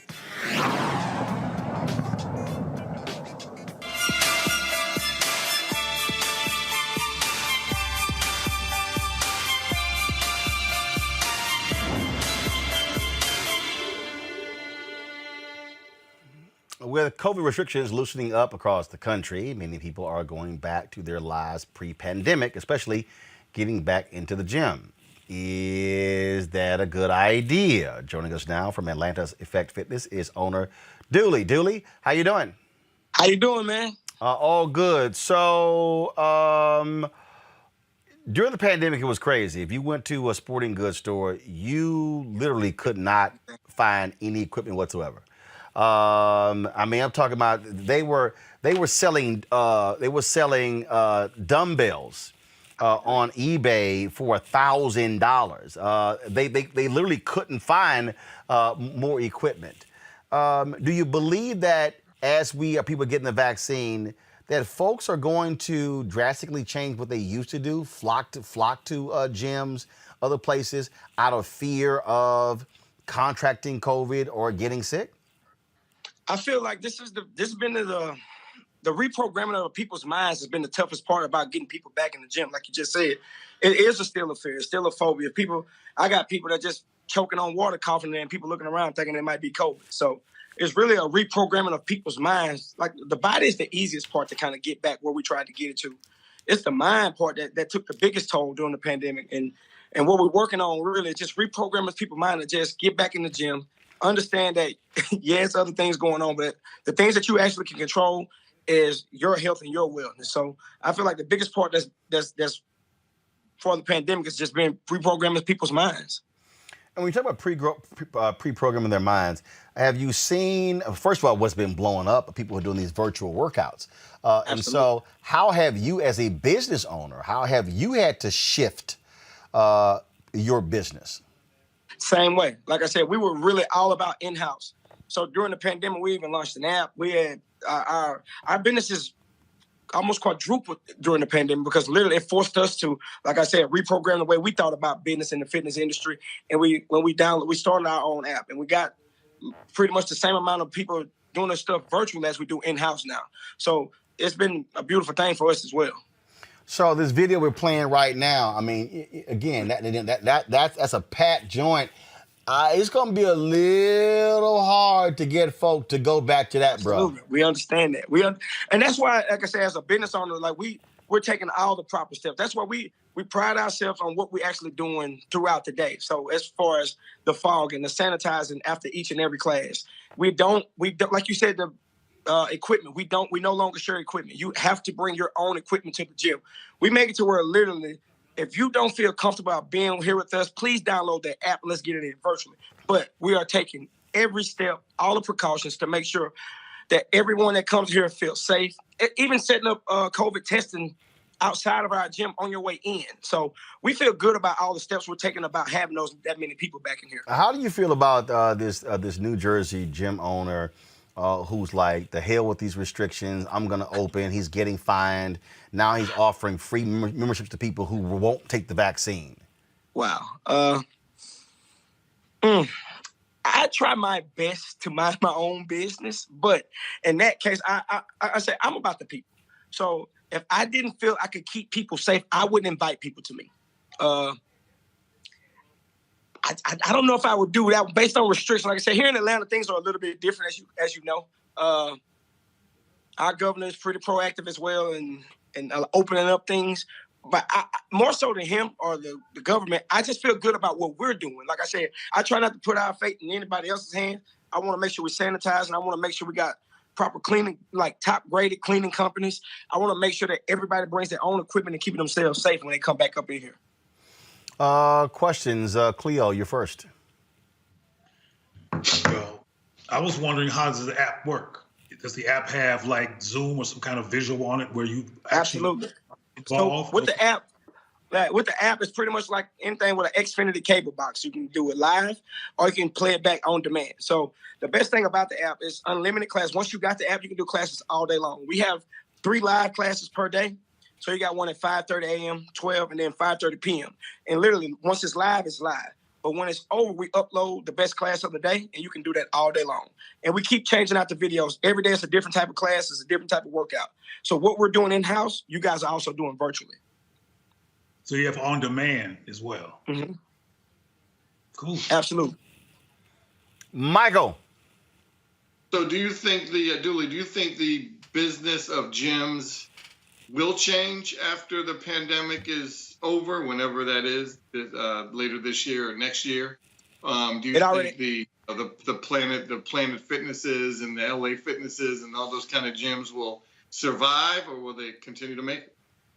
I think it's going to be hard for any gym to survive that's not taking care of the people. Like I said, now people are being exposed, or you can't just put a bunch of equipment in a building and tell people to come to me. So now you got to make sure that these things are clean. You got to make sure that, like when you walk into these places, you got some sanitary stations, and you got to make sure that, like, you got to take care of the people now. You can't get by with just having some equipment and telling people to come work out with me. So it has already changed. So if you're a gym owner and you're handling business and you making sure you're taking care of your people, you'll keep having people. Again, so last question for you. What advice will you give to anybody who's watching in terms of if they're deciding to go back? What should they be looking out for to caution themselves? What procedures should they be saying? You know what, this gym needs to have this and this and this in place before I get back involved. It takes two. So if we're gonna do this, I think people, before you step back into the gym, make sure your mind is right. Make sure you're fully committed to and ready to come back before you ever come back. Try as many online and virtual options as you can before you ever step foot back, because most gyms and people, like, it's just a certain way to work out. And I just want to make sure people get their mind right before they ever step foot back in the gym, because nobody's putting pressure on you. Like I said, that's why you got all these different virtual options. But when you're ready to come back, like I said, make sure your gym is make sure you got to wear this mask to even get into the gym. Make sure the front desk staff they're checking temperatures. Make sure that people are always cleaning up and wiping down every piece of equipment once it's used. So if you don't see no sanitation stations, you don't see no temperature readings when you're walking in the buildings, you don't see no masks like that you might want to be cautious about entering that place. All right, then. Dooley, we surely appreciate it, man. Thank you so very much. I appreciate y'all, man. All right, then. Cleo, Michael, we surely appreciate you joining us as well. Teresa, thank you so very much for being with us as well. Super Black, good to see you. We certainly have y'all back soon. We surely appreciate it. Thanks a lot. We're going to close the show out, folks, with this. And that is every Monday, Moral Mondays, the Poor People's Campaign has been engaged in their moral revival. Of course, driving this whole issue of the Poor People's Campaign. I just want to show some of you today's Moral Monday.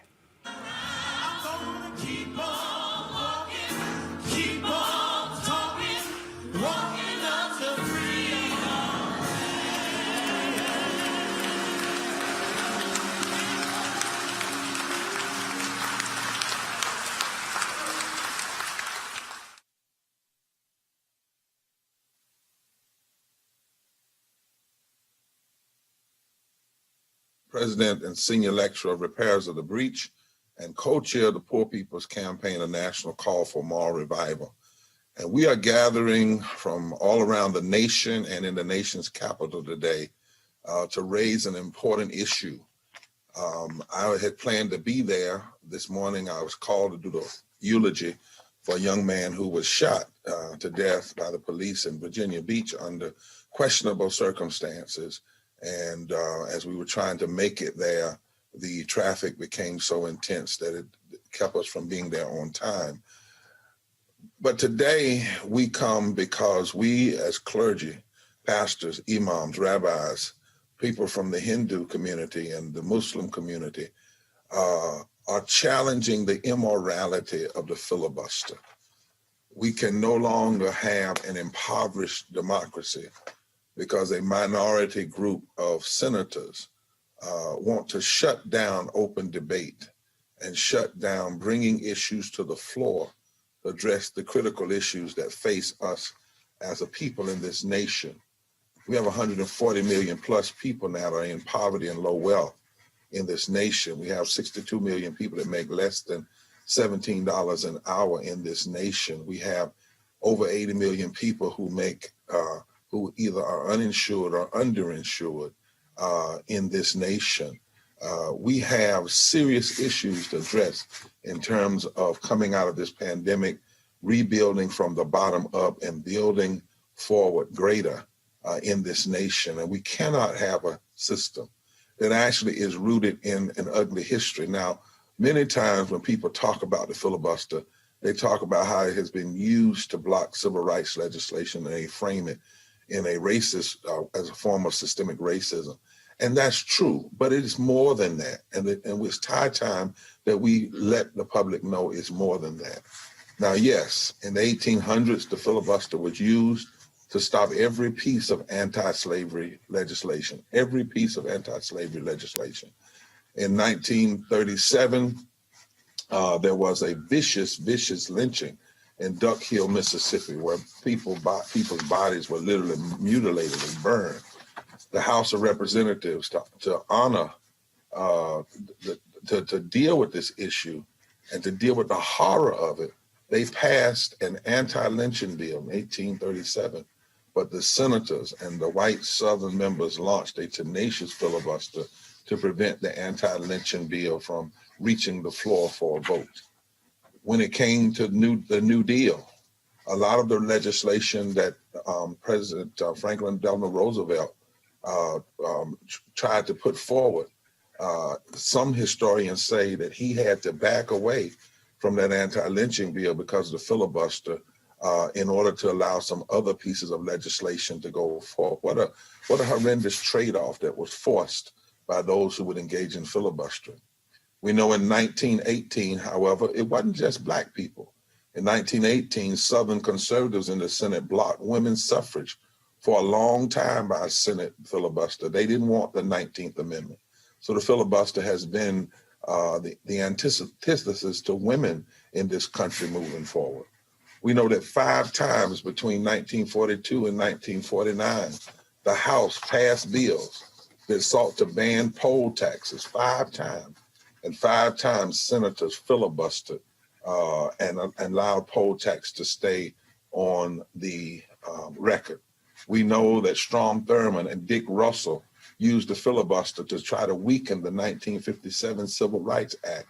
And we also know, however, that when we look past the post-war decades, the Senate used the filibuster and other procedural tricks, not just the filibuster, to block labor policies from reaching the floor and policies about labor unions from reaching the floor.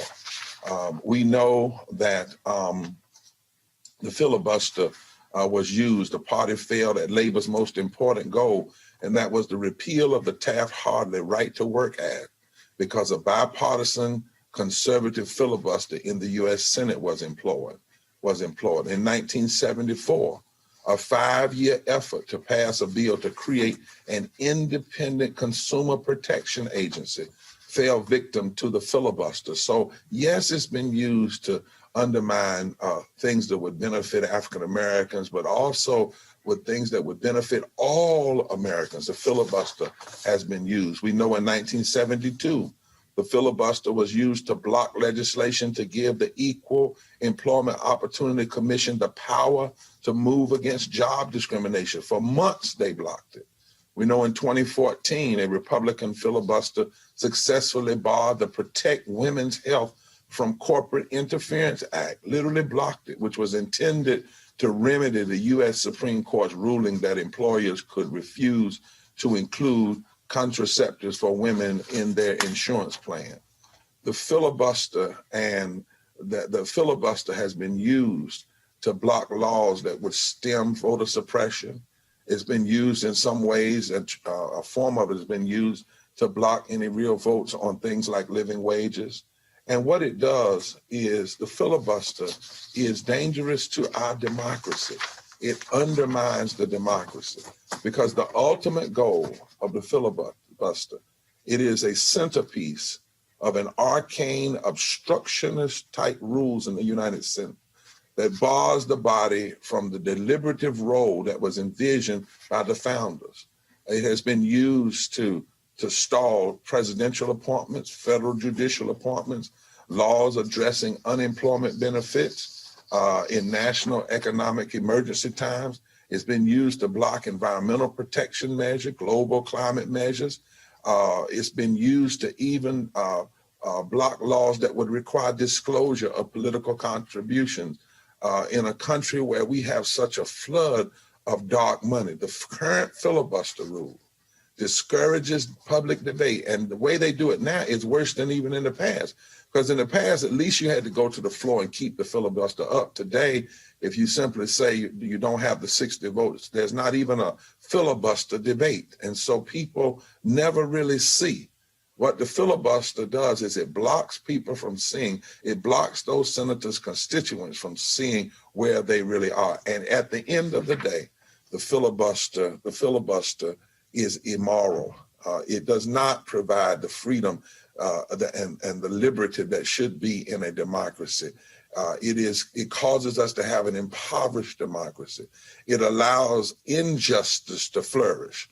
And anything that allows injustice to flourish and inequality to flourish is not in line with our deepest moral values constitutionally, which call us to establish justice, and not in line with our deepest moral values religiously that calls us to care for the least of these and to lift from the bottom and to lift up those. There's a great scripture in the Bible in Isaiah 10 that says, "Woe unto those who legislate evil and rob the poor of their rights." The filibuster, more often than not, has been used to rob the poor, rob African Americans, rob women, rob workers of their rights. And it is not right. And we as a national body of clergy and pastors and religious persons from all different faiths representing tens and tens of thousands of people today in Washington, D.C. and around the country call for the ending of the filibuster. It is time for the Senate to have honest, open, full debate on the issues of our day. We don't need anymore to have living wages blocked and health care to be blocked and infrastructure that lifts from the bottom up to be blocked and money for public education to be blocked and those things that would make this democracy better. This is not about left or right.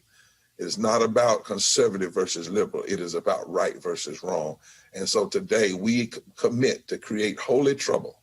We're going to trouble the walls and trouble the Senate. We're going to trouble the senators. We're going to call them. We're going to organize voters. We're going to push people out because it is time to stop the filibuster. Lastly, the filibuster by name, one language says it really means to talk to death. And another language, the filibuster, means to rob. Well, it's time to stop talking to death in ways that block us from having the real discussions we need to be having about justice in this society. And we cannot allow the robbery to go on anymore. No longer can a minority of senators block those things that would lift more than 140 million people out of poverty and low wealth. That is not the American way. It is not the intentions of this democracy. And we as people of faith and religious leaders are calling it out. It is immoral, it is sinful, and it is wrong, and it must stop. I turn the program now back over to those that are in DC, and then you'll hear from other great. That was Reverend Dr. William J. Barber. I would surely appreciate it. Thank you so very much. Folks, if you want to support Roland Martin Unfiltered, please do so by joining our Bring the Funk fan club. Every dollar you give goes to support what we do, making this show possible. Of course, you can go to Cash App, $RM Unfiltered, PayPal.me/R Martin Unfiltered, Venmo.com/RM Unfiltered. You can also go to Zelle, Roland@RolandSMartin.com. You can also go to Roland@RolandMartinUnfiltered.com. And so we had some folks who sent in a few. Let me go ahead and read some of those. So I wanted to, first of all, I'm going to read off. There were a number of people, of course, who sent in their contributions, and so I wanted to go ahead and read some of those names, allowing us to be able to do that. So let me pull that up. Perdita Wilson, Ketty Gamba, Ernest Mims, Lisa Jenkins, Cheryl Dugan, Cheryl Earl, Doretha Scott, Bobby Cole, Darlene Hancock, Shalata Sankofa. We certainly appreciate your support. We also, Jeremy Thomas, David Rogers, Sybil Aid Sokan, Joetta Drake, Deborah Childs, Mary Edwards, Renee Yancey, Sean Wagner, Linda Jones, Sharon Holder, R. Strickland, Roosevelt Green, Cynthia Calloway, Natalie Jackson, Ozuri Smith, Patrick Ellis, Coretta Washington, Dexter Brown, Deborah Ellerby, Sheila Van, Yvonne Magwood, and Valerie Kimes, or is it Kims? So we had some folks who sent us a few cards here. Let me see here. Let's see how Roland, my Bring the Fuck membership is enclosed. Thank you for all that you do. Elbow bumps from senior citizen, elbow bumps from North Charleston, South Carolina. So I certainly appreciate that. Let's see, Roland, blessed to be a blessing, and you are blessing us with the information we need to move forward in life. Thank you. Keep up the good work, Miss LAW. And so I appreciate that. Let's see here. Roland Martin, we appreciate your excellent reporting and your great guests. We have enjoyed your news show for many years. We know your reporting is honest, informative, and moving our communities forward towards a safer and prosperous future. We are happy to support your show and encourage family and friends to do the same. Thank you again. Stay well and safe. Mr. and Mrs. Collins, I appreciate y'all card as well. Thank you for all that you do. You and your staff does. Keep on keeping on. Forever fan, unsigned, but I appreciate their contribution. Let's see here. I just want to say to you, Mr. Martin, thank you. You were spectacular at the work you did in Georgia. Sincerely, Johnny L. Nelson. Johnny, I certainly appreciate that, Johnny. Thank you so very much. You are doing a great service for our community. Hope you reach your goal. Have followed you since TV One, Thursday's panel, and I especially like encloses my check and support. I also enclose a copy of a project I started back in 2011. If possible, would you pass on this idea? Linda Ziegler. So Linda, I certainly appreciate that very much, Linda. Let's see here. Got a card. Roland, thank you for what you do. Please keep up the good work. That was unsigned, but we certainly appreciate that. Another card here. I just want to say thank you so much for all that you do. I'm a fan of yours and I follow you. I'm learning so much from you. You are a hardworking man. Keep up the good work you are doing. You're educating us, and your fans are so grateful for you. I appreciate you, and I enjoy watching your YouTube channel. I'm not on any other social media. I love watching when you have your panels. I'm learning a lot watching them. You're so funny. You make me laugh. Your facial expressions are so funny. I laughed so hard when you had Bill Bellamy on. The two of you had me crying laughing. I support you, and I tell my family and friends to support you all the time. I'm supporting you with a $50 money order to join the Roland Martin fan club. When you left TV One, I'm so glad you didn't stop. I can see that you're going to get so much bigger. You are doing good. Keep up the good work, Roland. I'm so proud of you. You are in my prayers. Doretha Scott. So, Doretha, I certainly appreciate that. Let's see. I'm going to read one more here. And remember, those of you who are watching us on the Facebook and YouTube, you can join our Bring the Fuck fan club. No need for you to hit us up on YouTube. Somebody said, Roland, the set is not your desk. Not true. Yes, it is. All of it. Yes, it is. That's how we work. So we got books over here. We got cards over here. We got folks who send in packages over here, and that way I can grab it when we're live. So yes, it is. And so we got a brush, Coleman Brothers hair. That's how brush the brothers hair is how we do it. All right. So I got this. Brother Roland, it says it says on the front, you don't do it for the glory, but it doesn't mean you don't deserve it. Thanks for so much all that you do, Brother Roland. Much love and respect. Shalata Sankofa. Shalata, I appreciate that. And then, hold on here, y'all. I'm going to give this here. Let's see. Jolene Hives. Roland, I mailed a check for 2021 fan club. It's not showing up in my account, and it hasn't come back to me. Have you received the check? I drove in 2020. Yes, we did. Jolene, I appreciate that. Thank you so very much. Let's see. I'm going to try to read a couple of more before we get out of here. Before our time is up. Donation, Napoleon Keys. Thank you for giving civic lessons to young people who don't read history books. Napoleon, that's why we do what we do. I appreciate that, Napoleon. Thank you so very much. Good work and stay on point. Unsigned, thank you. I appreciate that. Another letter. Dear Roland, sorry it took so long to support your work. I've been a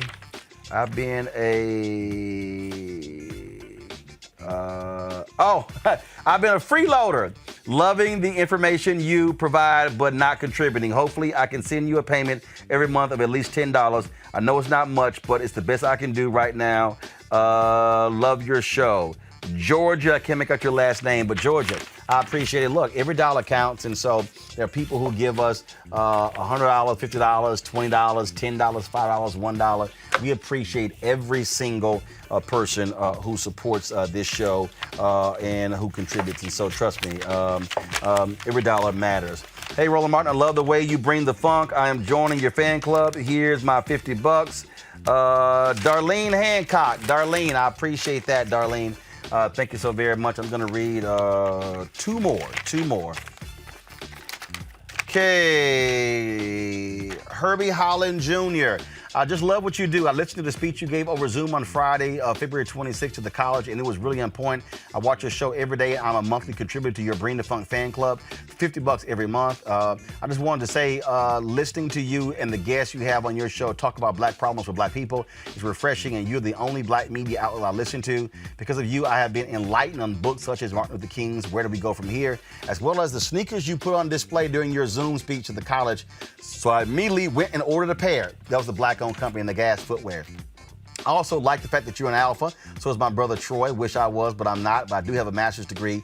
Keep up the great work and inspiring all of us to be better blacks and to support black media and business. Herbie L. Holland Jr. And then he said, P.S. Here's another $50 to your platform. So Herbie, I appreciate that, y'all. And I got one more, y'all. Mr. Roland Martin, we're always watching your show, so here's a money order for $100. We thank you for the many things you and your panel have on your show. So we, Herbert Richardson and Sandra Scott, support the work you're doing, so we are keeping you in our prayers. God has blessed you and the vision you have been given. Hope to send you more $100. Again, Herbert Richardson and Sandra Scott. Y'all, I certainly appreciate that. Everything that y'all, all the notes, and so I can't read all of them, but I just zoomed through about 15 of them, and so we had some extra time, and I appreciate that. Thank you for the cards that y'all send in. It is greatly appreciated. So we hopefully we will be able to let you know. I'll be able to show you in about 30 days. New space that we're going to be moving into. We visited today. I signed the lease. Got to go through 2 more phases, but it's going to be a phenomenal space. Your dollars is making that possible, folks. It's a much larger space. Right now, we really only have this one set look. Where we're going, we're going to have 4 different set looks. Trust me, y'all, it's going to be off the chain. I can't wait to show y'all. I got the video sitting over here right now, but trust me, y'all going to like it. So that's it for us, folks. Again, Cash App, $RM Unfiltered. PayPal.me/R Martin Unfiltered. Venmo.com/RM Unfiltered. Zelle, Roland at RolandSMartin.com. Roland at RolandMartinUnfiltered.com. Money order, New Vision Media, 1625 K Street Northwest, Suite 400, Washington, D.C., 2006. That's it for me. I'll see y'all tomorrow. Take care. God bless.